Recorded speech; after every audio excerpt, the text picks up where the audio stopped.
आपका हमारे चैनल में स्वागत है। हमको उम्मीद है कि आपको ये कहानी बहुत अच्छी लगेगी। अब कहानी शुरू करते हैं। कहानी का नाम है एक महीने का सौदा। शेखर और सीमा लंबे समय से एक अच्छे सस्ते किराए के घर की तलाश में थे।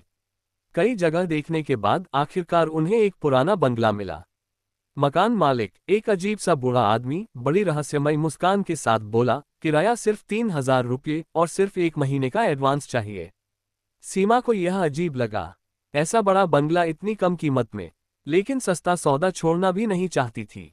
शेखर ने उसे समझाया, शायद मकान पुराना है इसलिए सस्ता मिल रहा है। चिंता मत करो, बस 1 महीना देख लेते हैं। अजीब घटनाओं की शुरुआत। पहली रात से ही कुछ अजीब होने लगा। आधी रात को अचानक दरवाजा खुद ही खुल गया। हवा तेज नहीं थी, फिर भी खिड़कियों के शीशे कड़कड़ाने लगे। सीमा की नींद खुली तो उसने देखा कि कमरे में हल्की छायाएं हिल रही थीं, जैसे कोई वहां खड़ा हो।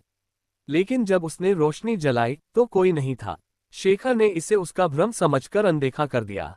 लेकिन अगली रात जब सीमा शीशे के सामने खड़ी थी, उसने अपनी परछाई के पीछे एक और साया देखा, लंबा, काला और स्थिर। उसने डरकर पलटकर देखा, लेकिन वहां कोई नहीं था। अब सीमा सच में डर गई। उसने शेखर से कहा, कुछ तो गड़बड़ है इस घर में, हमें इसे छोड़ देना चाहिए। भयानक सच। अगले दिन जब शेखर ने पड़ोसियों से इस घर के बारे में पूछा तो सभी चुप्पी साधे रहे। कोई कुछ बताने को तैयार नहीं था।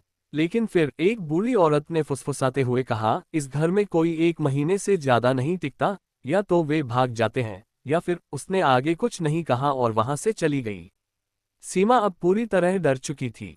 उसने शेखर से कहा कि वे तुरंत घर छोड़ दें। लेकिन तभी दरवाजे पर दस्तक हुई।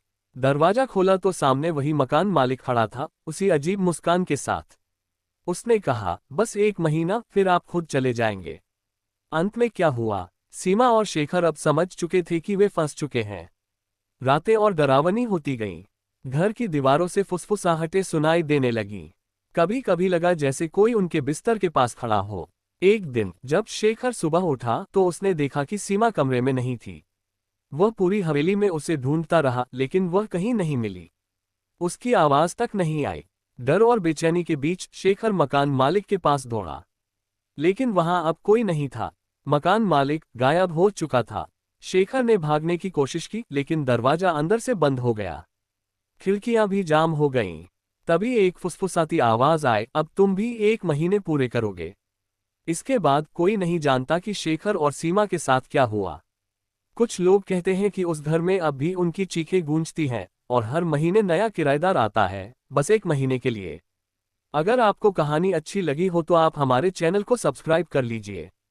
आपका बहुत बहुत धन्यवाद। आपसे जल्द ही मिलेंगे नई कहानी के साथ।